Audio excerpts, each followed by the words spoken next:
ठीक है, क्या है, Nikhil plus 2 plus, Nikhil 2 plus की क्या कहानी है, इसमें आपको अनपेयर्ड इलेक्ट्रॉन बताते हैं। तो निकिल, अगर मैं कॉमन से निकिल की बात करूं तो कितना होता है 28 28। अगर मैं इसका इलेक्ट्रॉनिक कॉन्फ़िगरेशन लिखूं तो आर्गन 18 4s2, यहां तक 20 हो गया 20 और 28 है तो क्या हो जाएगा 3d8। क्लियर है मामला। इसके बाद अगर निकिल 2 प्लस की बात करनी है भैया तो आउटर मोस्ट से 2 इलेक्ट्रॉन निकाल देंगे तो ये क्या बचेगा, आर्गन 18 4s0 3d8 होगा, बाहरी कक्षा जो 4s उससे 2 इलेक्ट्रॉन निकल जाएंगे तो 3d क्या आया 8, 3d क्या आया 8। तो d8 करते हैं भैया, d8 की कहानी, d में 5 ऑर्बिटल 8 इलेक्ट्रॉन फिल करने, 1 2 3 4 5 6 7 8। तो यहां से सिंगल इलेक्ट्रॉन कितने हैं भैया, जो पेयरिंग नहीं किए हैं वो कितने हैं 2। तो यहां से हम अनपेयर्ड इलेक्ट्रॉन, अयुग्मित इलेक्ट्रॉनों की संख्या कितना बताएंगे 2।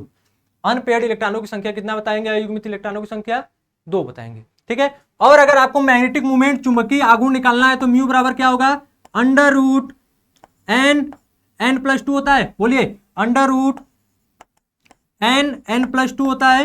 देखिएगा यहां से एक बड़ी मजेदार चीज बताता हूं जो बहुत लोगों को नहीं पता रहता है, क्या, n बराबर 2 रखिए, 2 2 प्लस 2 2 2 प्लस 2, तो ये कितना होगा अंडर रूट 2 2 प्लस 2 कितना हो गया 4, तो ये टोटल हो गया अंडर रूट 8।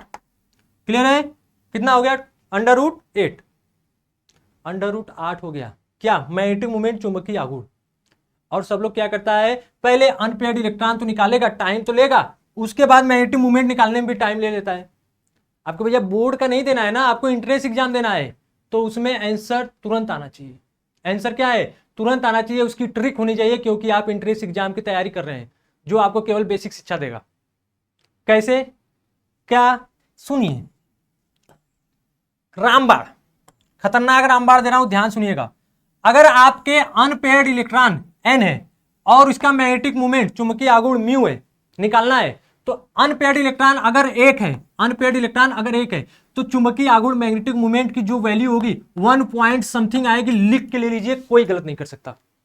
अगर आपके अनपेयर्ड इलेक्ट्रॉन, सिंगल इलेक्ट्रॉन, अयुग्मित इलेक्ट्रॉनों की संख्या 2 है तो इसकी वैल्यू हमेशा 2 पॉइंट समथिंग आएगी, ये भी लिख के लीजिए।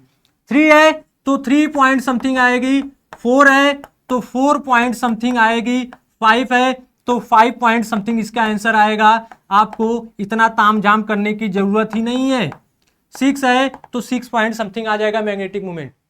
मतलब जितने अनपेयर्ड इलेक्ट्रॉन, चुंबकीय इलेक्ट्रॉन, अयुग्मित इलेक्ट्रॉन होंगे, सिंगल इलेक्ट्रॉन होंगे, अनपेयर्ड इलेक्ट्रॉन होंगे, मैग्नेटिक मोमेंट उतना ही पॉइंट करके सब आएगा। ठीक है, और मैं एक बात और बता दूं, पॉइंट के बाद वाला भी, पॉइंट के बाद वाला या तो आपका 7 आएगा या फिर 8 आएगा या फिर 9 आएगा, लिख के ले लीजिए।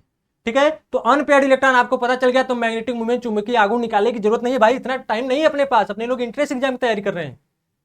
ठीक है, तो जब आपको सिंपल चीजें बताई नहीं जाएगी तो आपको तैयारी करने का फायदा क्या है भैया। क्लियर है मामला। तो जितना सिंगल इलेक्ट्रॉन रहेगा उतना पॉइंट समथिंग आपका मैग्नेटिक मूवमेंट रहेगा, और 5 के बाद मैग्नेटिक मूवमेंट 5 अगर है तो 5.9 आंसर आएगा, 6 है तो 6.9, 7 है तो 7.9, लिख लीजिए, पूरा यही आएगा। पता सबको होता है, बताता कोई नहीं है, क्योंकि पता भी नहीं होता है बहुत लोगों को। बताएगा कौन, जो बेसिक से जानेगा, और वो जानेगा कौन, हमारे बेसिक शिक्षा वाले। क्लियर है मामला, बताइए।